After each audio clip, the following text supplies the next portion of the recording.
పార్థాయ ప్రతిబోధితాం భగవతా నారాయణేన స్వయం వ్యాసేన గ్రథితాం పురాణమునినా మధ్యే మహాభారతం అద్వైతామృతవర్షిణీం భగవతీం అష్టాదశాధ్యాయినీం అంబా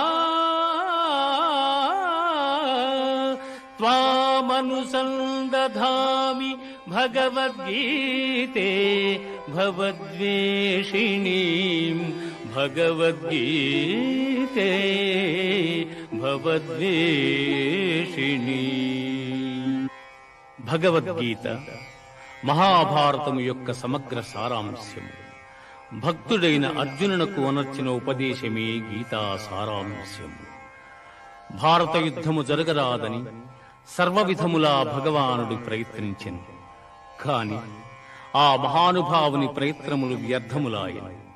అటు పిమ్మట శ్రీకృష్ణుడు పార్థునకు సారథి అయి నిలిచెను.